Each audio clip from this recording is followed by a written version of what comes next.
তুমি তোমার হাতে আর চোখে কি হয়েছে? তুমি না বললা তোমার ছোটখাটো একটা অ্যাক্সিডেন্ট হয়েছে? তুমি তো বললা না যে তোমার চোখে আর হাতে সমস্যা হয়েছে? দেখো, বলো না তোমার হাতে আর চোখে কি হয়েছে? কথা বলো না কেন তুমি? বলো তোমার হাতে আর চোখে কি হয়েছে, বলো। ভাবি আমি বলি, আসলে হয়েছে কি, ও আর আমি একই ফ্যাক্টরিতে জব করতাম প্রবাসে।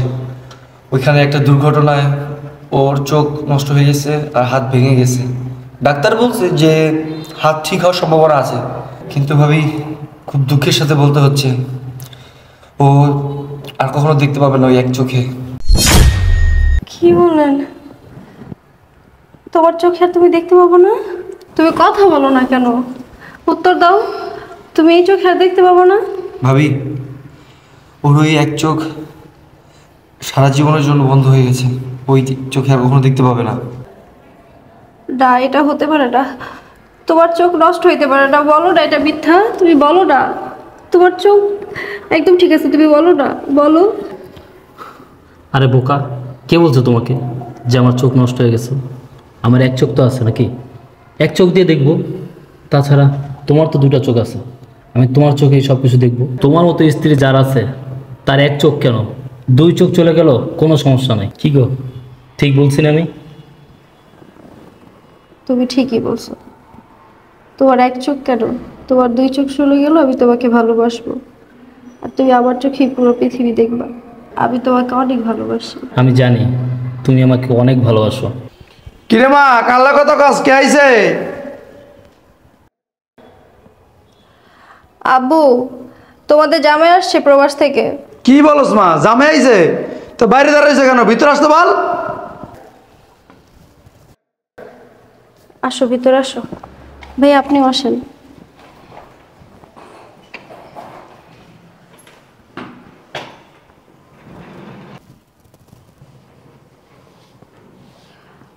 বাবা দেখো, তোমাদের জামাই আসছে। আসসালামু আলাইকুম আপা, কেমন আছেন? ওয়ালাইকুম আসসালাম বাবাজি, ভালোই আছি। কিন্তু তুমি তো বলছিলা যে ছোটোখাটো একটা অ্যাক্সিডেন্ট হয়েছে, এখন দেখি তোমার হাতে ব্যান্ডেজ, চোখে ব্যান্ডেজ, কি হয়েছে? কি হলো বাবাজি, কথা বলো না কেন? আব্বু, অ্যাক্সিডেন্টে ওর হাত ভেঙে গেছে, আর ডাক্তার নাকি বলছে ও আর চোখে দেখতে পাবে না। কি হয়েছে? হাত ভেঙে গেছে গা, চোখও নাই, কে চোখ কি প্রবাস থেকে হয়েছে? কি বলেন আব্বা? প্রবাসের যে কোম্পানিতে কাজ করতাম, একটা অ্যাক্সিডেন্টে আমার হাতটা ভেঙে গেছে, আর চোখে কেমিক্যাল পড়ছিল, চোখটাও নষ্ট হয়ে গেছে, আর দেখতে পারবো না। তার মানে বাবা যে তুমি এখন অন্ধ, কানা হয়ে গেছো? ওই আর কি আম্মা, বলতে পারেন অন্ধই এখন। ও, তাহলে বিদেশে অ্যাক্সিডেন্ট হইয়া হাত হারাইয়া চোখ হারাইয়া জলদি জলদি বাংলাদেশে আই পড়ছো। তাহলে তো বাবা যে তুমি এখন অচল। আরে ও শুধু অসল নাকি, ও একটা অসল মাল। অসল পয়সার যেরকম দাম নাই, ওরও কোনো দাম নাই। আব্বু, তুমি এসব কি কথা বলতেছো? আমার হাজবেন্ড প্রবাস থেকে হাত ভাঙ্গা চোখ হারায় আসছে, আর তুমি এরকম ব্যবহার করতেছো? কি করবো ওর লাগে? হ্যাঁ, ওর হাত গেছে গা, চোখ গেছে গা, এই জায়গায় শিখলে চলতে চলতে ওর প্রবাসে থাকতো। আব্বা কি বলেন এসব? আমার হাত গেছে গা, চোখ গেছে গা, কোম্পানি আমার পাঠাই দিছে, আমি প্রবাসে কি করবো? ভিক্ষা করতা, প্রবাসে বসে বসে ভিক্ষা করতা, মানুষের কাছ থেকে চাইয়ে নিতা। কেন বাংলাদেশে আসলা? মা, তুমি কি বলো এইসব? আমার হাজবেন্ড কেন ভিক্ষা করবো? এই চুপ থাক, বেশি কথা কস। এটা লুলো হয়ে গেছে গা, সয়ে দেয় না, কি করবো? প্রবাসে ভিক্ষা করলো 5-10 লাখ টাকা মাসে কামাইতে পারতো। আব্বা এটা কোনো কথা বললেন? 5-6 বছর প্রবাস কাটাইলাম, কত টাকা দেশে পাঠাইলাম, এখন একটা অ্যাক্সিডেন্ট করছি, কোম্পানি আমার পাঠাই দিছে, অথচ এখন বলতেছেন প্রবাসে বসে আমি ভিক্ষা করতাম। তা কি কইব? হ্যাঁ, তোমার হাত নাই, চোখ নাই, তুমি একটা অসল মাল, তো তোমার সেবা যত্ন কি করবো? আব্বা, আমার স্বামীর সেবা যত্ন আমি করব। কিরে, তোর মায়ের কথা শুনছস? স্বামী ভক্ত, এই অসল মালের সেবা যত্ন বলে কি তোর মাইয়া করবো? শোন, আমি তোর সাপসা বলে দিতেছি, ওর মতো অন্ধের সাথে তোর কোনো সম্পর্ক থাকতে পারে না, ওর সাথে তোর সংসার করতে দিতাম না। আব্বা আপনি এসব কি বলতেছেন? আমার হাতটা ভেঙে গেছে, ঠিক হয়ে যাব, হয়তো আমি চোখে দেখতে পারবো না, তাই বলে আপনি আমার স্ত্রী আমার সাথে সংসার করতে দিবেন না? হ্যাঁ, আমার মায়া তোর মতো অন্ধের সাথে সংসার করবে না। আমার মায়ের ভবিষ্যৎ এখনো পড়ে রয়েছে। হ মা, তোর বাবা ঠিক কথা বলছে। ওর মতো অন্ধের সাথে থেকে তোর বাকি জীবনটা কি তুই নষ্ট করবি? মা, বাবা, তোমরা এগুলো কি সব কথা বলতেছো? আমার হাজবেন্ড প্রবাস থেকে অ্যাক্সিডেন্ট করে হাত ভেঙে আসছে, ওর একটা চোখ হারায় আসছে। ওর এই দূর সময় আমি ওয়াইফ হিসেবে ওর পাশে থাকা আমার দায়িত্ব, আমার উচিত ওর পাশে থাকা, ওর সেবা যত্ন করা। আর তোমরা এগুলো কি কথা বলতেছো? আমি তোমাদের থেকে এটা আশা করি নাই। আব্বা, অ্যাক্সিডেন্ট বলে কেউ আসে না।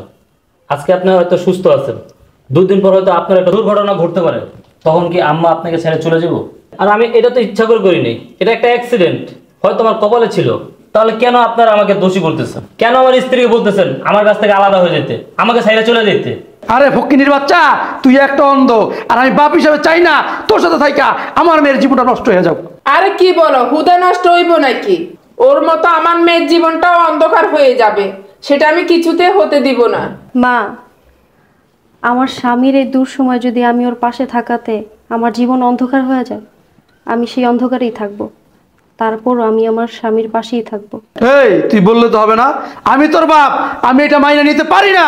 আরে ফকিনির বাচ্চা, অন্ধের বাচ্চা, প্রবাস আইসস, চোখ হারাই আইসস, হাত হারাই আইসস, এই নিয়ে উঠছিস কি লিগা? আমার বাড়িতে উঠছিস কি লিগা? কি বলেন আব্বা? আমি তাহলে কোথাও উঠবো? এই ফকিনির বাচ্চা, তুই কোথায় উঠবি এটা আমি বলে দিমু? আমার বাড়িতে তোর কি? বাবা, তোমরা আমার স্বামীর সাথে এমন ব্যবহার কেন করতেছো?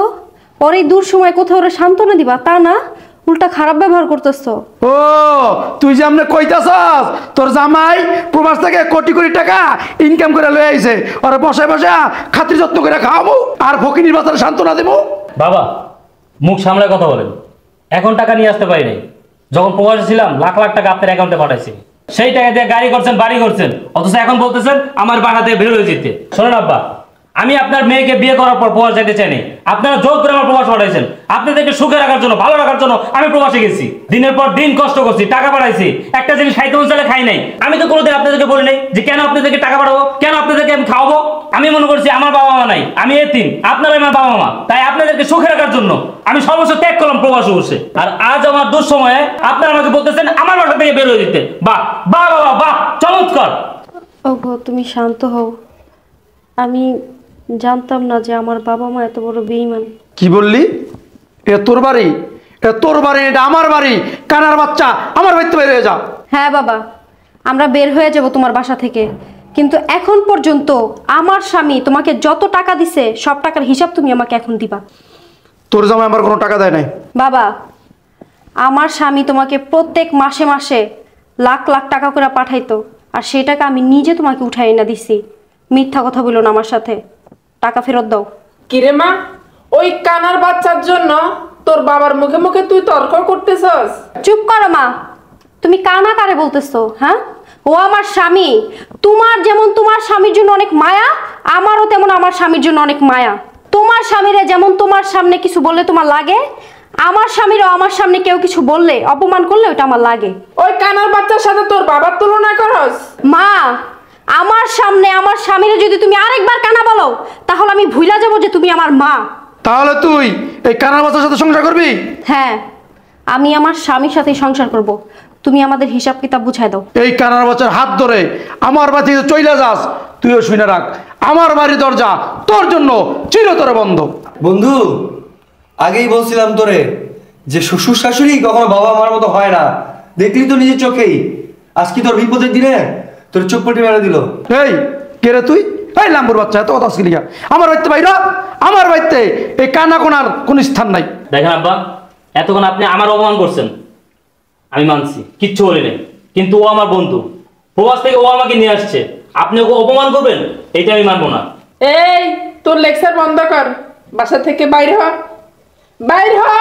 ঠিক আছে আম্মা, চলে যেতেছি। আমার হাত গেছে, চোখ গেছে, তাতে আমার কোনো কষ্ট নাই, কিন্তু কুকুরটা আমি চিনছি। কিরে কানার বাচ্চা আমার কিছু কইল নি? আরে হ, তোমারে তো ইঙ্গিত কইরা কইল। আমারই কইছে? হ, কইছে। আমারই কুত্তা কইল। এই যে তুই কানার বাচ্চা লয়ে সংসার করবি, এই কানার বাচ্চারা লইয়া আমার বাড়িতে বাইর। ঠিক আছে বাবা, আমরা চলে যাইতেছি। আজকে থেকে আমি মনে করব আমার ওই পৃথিবীতে আর কেউ নেই। আমার কোনো বাবা মা নেই, আমি ওইতিম। আরে যা যা যা, তোর মতো মাইয়া আমার দরকার নাই। আমার মাইয়া আরো একটা আছে। চল বন্ধু চলে যাই। থাক, দুঃখ করিস না। তোর হয়তো একটা হাত নাই, একটা চোখ নাই, কিন্তু একটা মূল্যবান জিনিস আছে। সেটা কি জানোস? তোর স্ত্রী, আমাদের ভাবি। তোর ভাগ্যটা অনেক ভালো যে এমন একটা বউ পাইছিস। এমন একটা বউ থাকলে তোর আর কিচ্ছু লাগে না। তুই একটা চোখ হারাইছিস, একটা হাত হারাইছিস। দেখ, তোর দুর্দিনে আজকে তোর বউ তোর পাশে দাঁড়াইছে, তোর শক্ত করে ধরে রাখছে। তোর আর কি চাই বল? তোর টাকা নাই, পয়সা নাই, পুরো পৃথিবী তোর এগেনস্টে চলে গেছে, কিন্তু তোর বউ তোর পাশে আছে। তোর আর কি লাগে বল? হ্যাঁ, আমি তোমার পাশে আছি, আর এইভাবে সারা জীবন থাকবো। চলো আসো। ভাবি টাওয়ার কাছে দেন।